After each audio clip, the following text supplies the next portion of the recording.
Hello friends, आज त्रिकोणमिति का एक और सवाल लेते हैं। देखिए क्वेश्चन क्या है। एक नहर के एक तट पर एक टीवी टावर है। क्या है? तो एक टीवी टावर है। प्रश्न को जरा सही से देखना है। ऊर्ध्वाधर खड़ा है, यानी ये टीवी टावर है। तो हमने यहाँ ये लिखा है, इसलिए पहले लिख देंगे कि माना कि ए बी एक टीवी टावर है। तो ए बी बराबर ही निकालना है, टीवी टावर की ऊंचाई निकालना है। खड़ा है, ठीक है। टावर के ठीक सामने दूसरे तट पर एक अन्य बिंदु से टावर के शिखर का उन्नयन कोण, मान लीजिए यहाँ पे दूसरा बिंदु है, यहां से इसका जो उन्नयन कोण है, एंगल ऑफ एलिवेशन कहा जाता है इसको, तो ये है 60 डिग्री। समझिए, इसी तट पर इस बिंदु से 20 मीटर दूर, यानी इसी बिंदु से इधर 20 मीटर दूर एक बिंदु से टीवी टावर का जो उन्नयन कोण बनता है वो 60 डिग्री 30 डिग्री बनता है।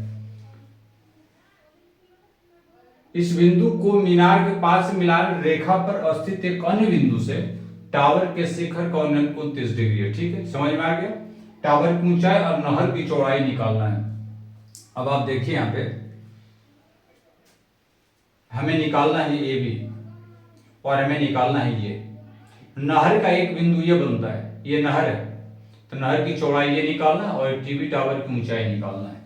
तो इस आधार पर हमने मान लिया कि ये भी एक टावर है, तो ये भी ऊंचाई क्या होगी ये हमें निकालना है। दूसरा दिया है वो हमारे पास है एंगल, तो एंगल हम लिख सकते हैं। एंगल दिया है, angle A C B equal to 60 degree और angle A D B 30 degree, ये दोनों एंगल का काम आएगा। और दे रखा है कि C D equal to 20 meter और हमें बीसी भी पता नहीं है, ये सब हमें पता नहीं है। बीसी नहर की चौड़ाई है, ये हमें मान लेने की जरूरत है।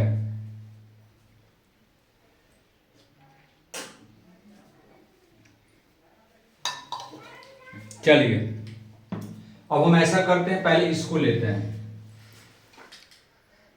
रेड से नहीं लिखिए, रेड से हाईलाइट करेंगे।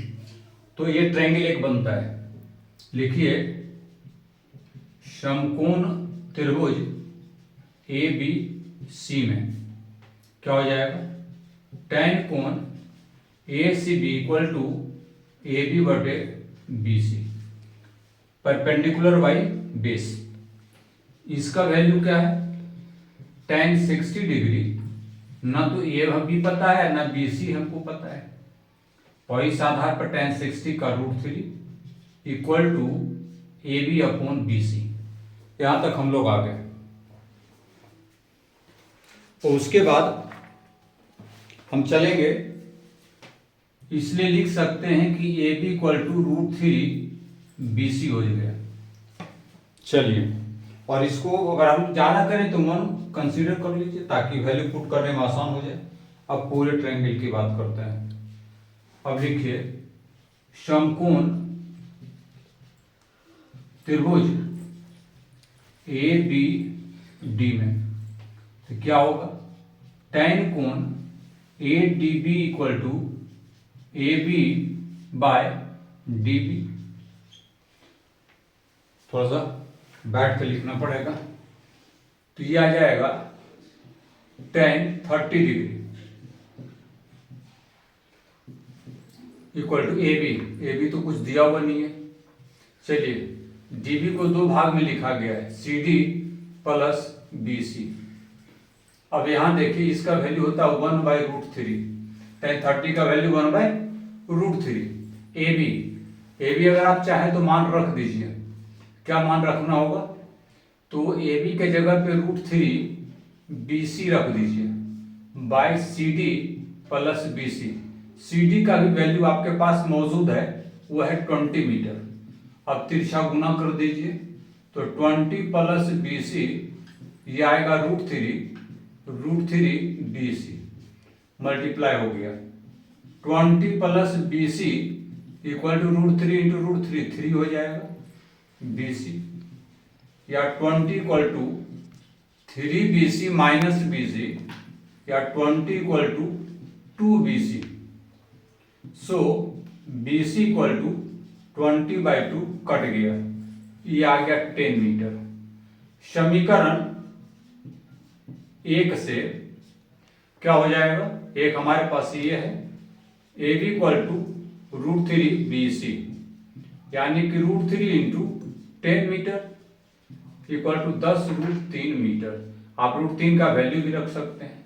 इस आधार पर हम क्या देखते हैं कि हमने AB और BC दोनों का वैल्यू पता कर लिया, तो हमें निकालना था टावर की ऊंचाई। टावर की ऊंचाई हम कंसीडर कर लिए थे, क्या टावर की ऊंचाई हमने कंसीडर किया था, क्या कंसीडर किया था टावर की ऊंचाई AB, और AB हमारे पास आ गया 10√3 मीटर। एक आंसर ये हो गया। दूसरा था नहर की चौड़ाई। नहर की चौड़ाई को हम कंसीडर किए हैं CB या BC, उसका वैल्यू हमारे पास आ गया है 10 मीटर। तो यही दो आंसर इसका था। बहुत इंपॉर्टेंट सवाल है, और ये हो जाएगा नहर की चौड़ाई। ठीक है, तो बस सही निकालना था। बहुत आसान सवाल था, और इसको आप सॉल्व भी कर सकते हैं। ये एग्जाम के व्यू से बहुत ही इंपॉर्टेंट। चलिए इसी तरह के सवालों को और देखेंगे इसी वीडियो में। चलिए तो एक और प्रश्न को लिए, 7 मीटर ऊंचे भवन के शिखर से केबल टावर के शिखर का उन्नयन कोण 60 डिग्री है, और इसके फुट यानी पाद का जो उन्नयन कोण है 45 डिग्री है, ये 45 है। टावर की ऊंचाई ज्ञात करना। समझ लीजिए हमने एक बिल्डिंग बना रखा है, ये बिल्डिंग एक तरह से नॉमिनल हमने बिल्डिंग का रूप सिर्फ दिया है। ये टावर है, यहां से कोई व्यक्ति देखता है टावर के शिखर को, तब उसका उन्नयन कोण 60 डिग्री होता है, ये 60 है।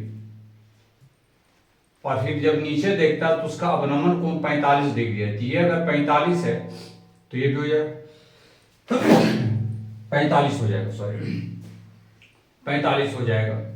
तो इस आधार पर हम पहले कुछ मान लेंगे कि टावर को हमने क्या लिया है, ABC और D तो दिया ही नहीं, इसको D ले लीजिए। ठीक है, ABC यहां D है, अगर यहां E है तो ये F हो गया, अब बन गया। तो इस आधार से आप इसको मान लीजिए। माना कि भवन की ऊंचाई हम ये मान लेते हैं CD है। अब यहां पे 7 मीटर ऊंचा भवन है, इस आधार पे ये 7 मीटर ये हो गया। ये हमारा कितना हो गया, यहां से तक 7 मीटर, समझिए। और हमारे पास एंगल भी है FDG इक्वल टू 60 डिग्री। एक एंगल और है जो अवनमन कोण है, यानी एंगल ऑफ डिप्रेशन भी है। तो हम इसको कर लें ऐसे तो ये भी हमारा निकल जाएगा, ये भी 45 हो जाता है। इस आधार पर अगर हम देखें कि अगर हमारा CD 7 है, चूंकि अगर CD 7 है तो GE भी 7 हो जाए, यानी CD अगर 7 है तो ये भी हो जाएगा 7, यहां से यहां तक बच गया ये पार्ट। तो सबसे पहले ऊपर का ट्रायंगल को आप ले लीजिए, लिखिए समकोण त्रिभुज किसको लेना है, FGD को। FGD में क्या हो जाएगा, tan कोण FDG equal to FG by GD। अब देखिए यहां पे, तो इस आधार पे tan कोण ये हमारा है 60 डिग्री, और FG नहीं दिया हुआ है, GD नहीं दिया हुआ है, तो ये आ गया √3, इसका वैल्यू √3 होता है। और ये आ गया F G by G D. आप जैसा लिखना चाहें लिख दीजिए। हम जी 1 मिनट, हम F G equal to √3 G D तो लिख सकते हैं, इसको 1 कंसिडर कर लीजिए। ये निकल गया। अब दूसरा हमें क्या निकालना है उसको देखिए। दूसरा हमें इस ट्रायंगल को लेकर चलना है, ताकि हमें ये पता नहीं है लेकिन ये तो पता है, तो ये एंगल चल जाएगा। लिखिए, अब समकोण त्रिभुज इसको ले लीजिए DCE में, तो वही बात tan कोण DEC, ये पार्ट इस एंगल को ले रहे हैं, तो ये आ गया परपेंडिकुलर हो जाएगा CD और ये हो जाएगा CE। देखते जाइए। अब यहाँ पे ये हमारा ये 45 tan 45 डिग्री, CD 7 है और C नहीं दिया हुआ है। 1 = 7/C, सो C = 7 मीटर। ये 7 आया तो ये भी 7 आ गया। अब जरा सा केयर कीजिए कि अगर मैं देखूं कि C 7 है तो DG भी 7 हो जाएगा। क्लियर है? कहीं न कहीं यहां हम लिखेंगे, चूंकि CE = GD, इसलिए GD = क्या हो जाएगा 7 मीटर।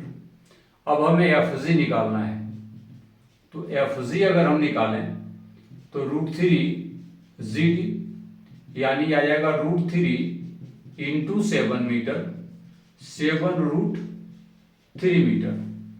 यहां तक हमें आ गया, हमें FG मिल गया और हमें निकालना था टावर की ऊंचाई।